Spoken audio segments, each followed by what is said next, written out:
Thanks for inviting me. I'm going to move around, so even though I'm not very tall grown, I hope you see me. So the topic today, I think you set the perfect scene, and thanks, Romeo. I think it perfectly fits into where I'm going with my presentation. I want to challenge some of the old ways of insurance. How do we actually embrace the changes with the digital age, where our society moves towards? It is an exciting time we live in, and I want to bring you... Okay, I'm gonna need to speak much closer to the microphone, apparently. So I want to bring you on a journey where insurance develops into. So start very philosophical with Albert Einstein, but I think he's putting it to the right point. It's like we're never gonna solve the problems we face today with the same kind of thinking and methods. We actually created those problems we face today. So what do I mean? What's our world tomorrow? Our risk landscape is really changing. So just reflect a little bit. Economy goes up and down. We had financial crashes in the last 10 years. Technology is moving rapidly, super fast. And in our daily life, just think about where we've been 15 years ago. No one had a handheld mobile phone. Now I see at least 5 people holding one in the hands right now. It's really dominating our life. Socio-political landscape is changing dramatically, and we had discussion last night at the speakers' dinner. We barely see any stable government anymore. Every government seems to be drifting, and a lot of conflicts. Everything feels a bit shady. Every single country we thought of. And of course we have the climate and the ecology, which is one of the key topics we have here today. So what we need to do as an insurance sector, and this is our task, right? We need to prepare for future risk, to provide the resilience the population is expecting from us. So it means we got to identify the changes which are a game changer to the industry and the risk drivers. And that's the problem. There's no silver bullet to basically solve all the cases. So each and every of those trends we need to look at in very detail and actually think, how can we solve the trends? How can we embrace the changes we face at the moment? So there are 3 major drivers of risks, and one is the unexpected events. So that's all the NatCats and solar storms and wars. So to some extent, things we can't foresee anyhow, but we know they're at least there. Some we don't know if they're there. Then the macro trends. The macro trends are probably the most important ones because we see them developing right now. So we need to start thinking, how can we actually jump on the bandwagon? How can we make even profit or out of it in the very envious industry, right? We still want to be profit-making. And there's new risks. So new risks are just all sorts of things which are come up through inventions, through new socio-political situations, which may develop in a macro trend. So it's just more important to actually monitor them. So what's those macro trends? And I'm not going to go through all of them because just going to take too much time, and we are in a bit of a time pressure environment today. One of the major killers or the challenges at the moment is the longevity problem in the life insurance, but also in the health insurance. It creates a lot of pressure actually on those lines. Not the topic of today, but it's really something changing right now, the insurance landscape. Smart cities, very, very interesting. It's about using digital channels and big data to optimize basically all the processes in a city. So we know today exactly when do the buses come and the next trains. The traffic regulators see when there are too many buses on clustering behind each other, and they need more buses to install. These type of things, we never had those before. For me, one of the major drivers is the digital life. Just thinking what we use our mobiles for today. Everyone, we get up in the morning, we look at the weather. I need to go to my meeting, so look it up. How do I get there the quickest way? Dominates. Then I go look at my emails and my Facebook, and I know what my friends are up to, and what I need to organize all day. It's all on my little mobile phone. And this is, it's a tremendous change, and everywhere in the world is this change right now happening. But insurance only slowly actually goes on this train and actually uses the social media data, uses the apps to get the information and insurance products to the people. But that's in the very end, that's our new consumers. We need to deliver our solutions and our products too. Ecological collapse. I'll take it much, much wider than the climate change, because the ecological collapse starts with the overpopulation, but also with the resources we just waste. It's no sense of how to use energy sources, etc. So there is much, much more to it. Of course, this will have a very bad impact in the next 20 to 30 years, probably. And the protectionism, don't want to talk so much about it, but obviously we all know the political pressures we face in our own countries, and don't need to go much into detail on that. So 2 things I want to focus on today is, first of all, I'm not going to talk much about the ecological collapse. I touched slightly the climate change, but Peter already talked a lot about it. And of course the digital life, which is so heavily impacting our day-to-day life, actually.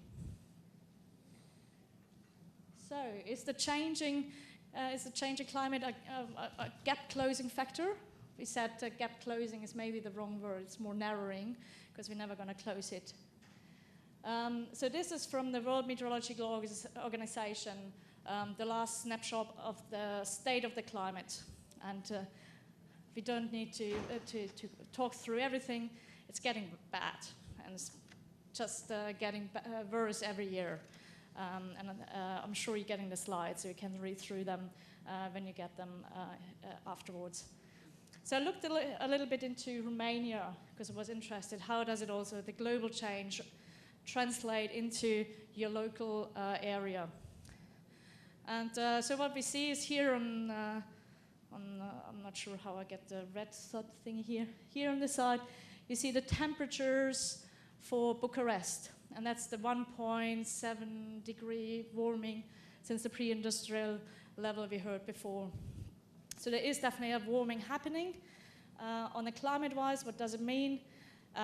We have an increased drought and brush fire risk, we knew that. There's no clear trend in precipitation amounts, so I looked them up and there's no clear trend. Nonetheless, with a warming climate, there comes, by physics, the chance of having very, very extreme heavy precipitation events is always increasing.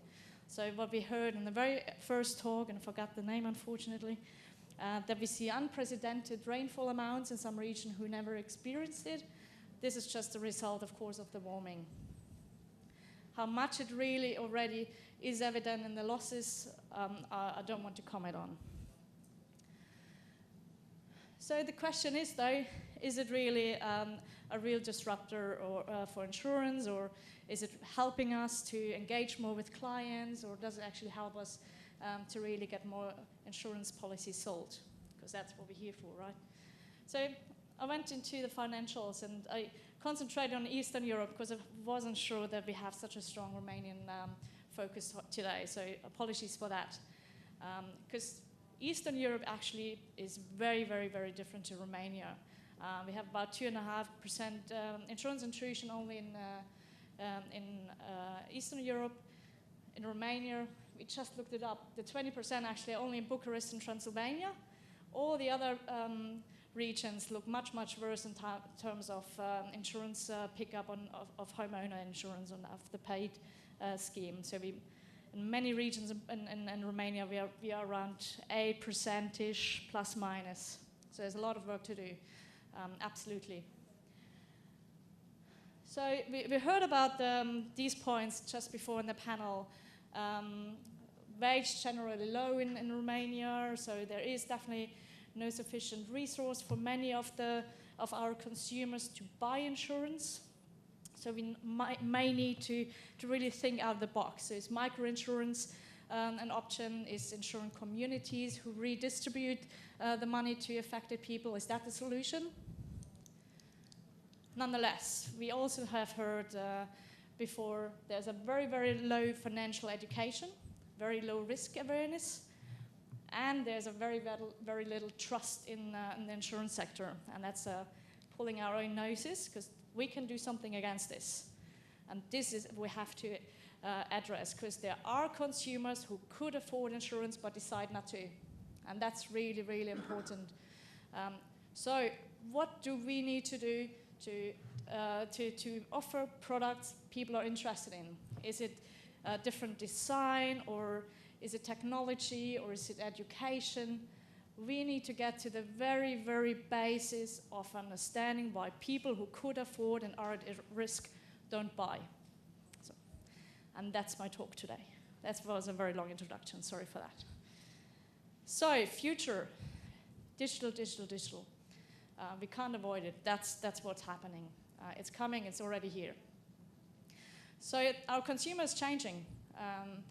Maybe not so much in the rural areas, but we get there too in Romania. This is a trend which doesn't stop at the urban boundaries of your city. There are 60 to 80% of the private consumer uses digital channels. Everyone has a mobile today. Maybe in Romania, in the rural areas, a bit less, but we're heading there. What we see, and that's more probably in the developed markets, we see a huge discrepancy how we deal with data protection. We have the youngies, the digital natives, they just share about everything, they just out. While I'm a pre-Generation Y or just Generation Y-ish person, born around the 80s, we are much more thinking and reflecting, what is this data I give out actually? Does it actually hunt me back? My parents don't even use online banking. They say, no, I'm not going to share my data. So it's our consumers and our consumer expectancy is extremely differing. So is it really that we can have one product for all of those people? We have completely different people out there. We have the use of the shared economy, and I'll go in more detail in a second. This is changing a whole life concept, how we dealt with things. Our parents bought houses, bought cars, bought everything. The new ones, the new generation doesn't. They just lend, they borrow, they rent. It's not important anymore to own. Then we have the blind trust in digital systems. So who's using navigation on the car, in the car? Who's driving only with navigation? Hands up. Me too. Who's ever landed up in a wrong location? Yeah. Same. Wrong city. Yeah. So why, it's stupidity, right? Why don't we look actually at the map and look where we need to go to? Like, yeah, I know, the computer will know. Yeah. Yeah, it's usually on the computer's human error, actually, of the user, I know. And one of the dramatic changes I see with friends who are a bit younger than me is the flexible change of services and jobs. They just jump every year. There's no future consumer who stays with one insurance for the whole life. They switch every year, every second year. They get a better offer. Goodbye. There's no stability and consumer behavior. So, the new age, gamification. Someone who has heard the word before. Not many? So gamification, who's wearing a variable like fitness thingy, step counting thingy? A couple of, right? Ah, yeah, of course, the English. It's fascinating. You're building a group and you say, who can do the most steps next week? He's the winner.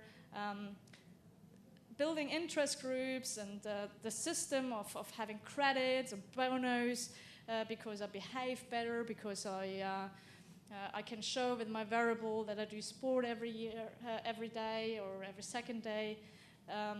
This is also something, it challenges the consumer, and consumers love it because it has a bit of a gaming character, and I'm challenged, and I like that.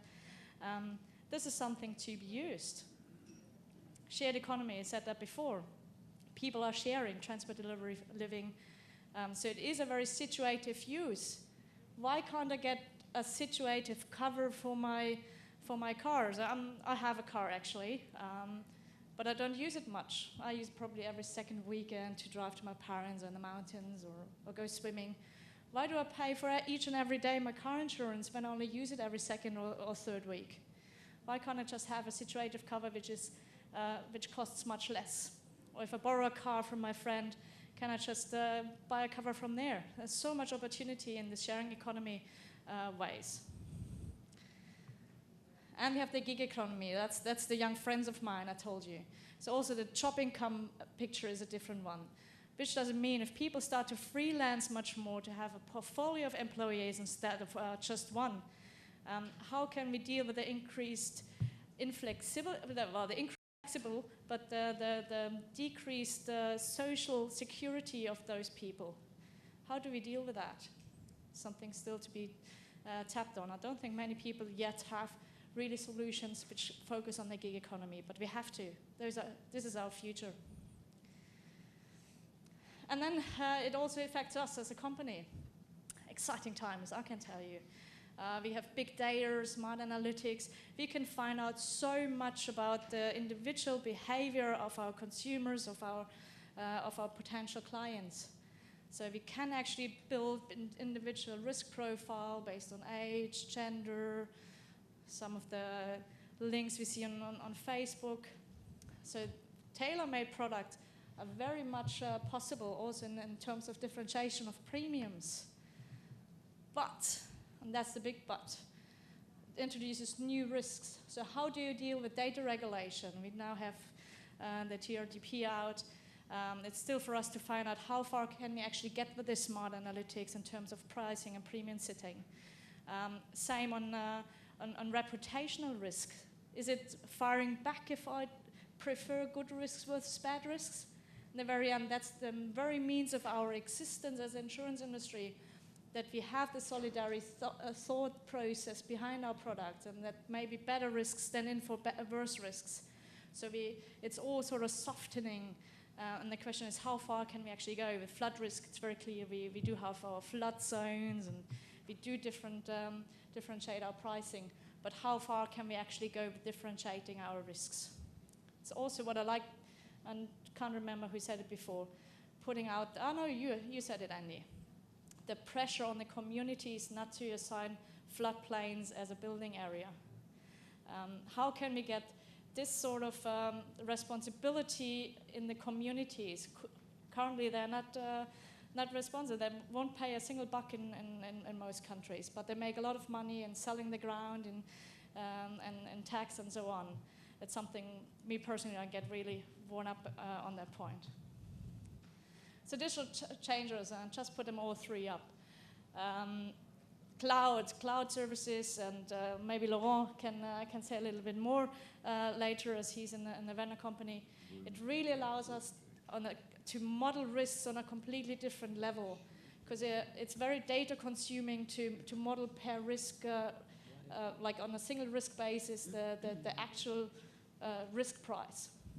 Now we can really have the river flowing down a valley. We can differentiate with many events to very detailed modeling the risk of a single location.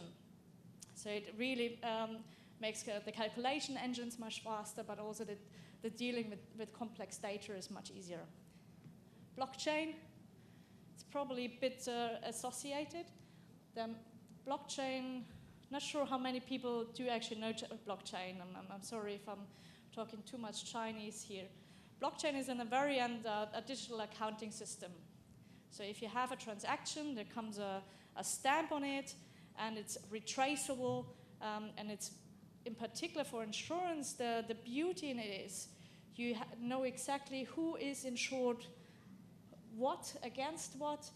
And if you go into reinsurance, the individual participation, if I, as Swiss Re, buy 20% of your program, the system knows. So if a claim comes in, it's super easy. I'll say, okay, this is the total amount. That's my insurance companies or reinsurance companies who are my contract, and the money just flows back. It reduces the effort of humans, but also reduces actually the errors which could have been made by humans, very importantly. Much less documentation material, and much easier, faster, everything. So when we talk about consumer-friendly products, this is going to make the process much, much less expensive, and that's what we aim for, to offer actually fair-priced products. Internet of Things, a very new topic still. That's all the smart fridges and toasters and sensoric against theft and water levels and so on. So this is a trend to watch. Currently, very little business potential in it right now. We're moving very, very quick into reach, and Internet of Things is going to be a very, very big topic in about 5 to 10 years horizon. At the moment, we still deal with it's very sensible against cyber attacks. So we still need to fix a couple of things on the technique side, but this is one to watch. So thinking about all those changes, and there's so much, and you see the speed of change and the impact. How do we change the product landscape? And this is now moving a bit faster.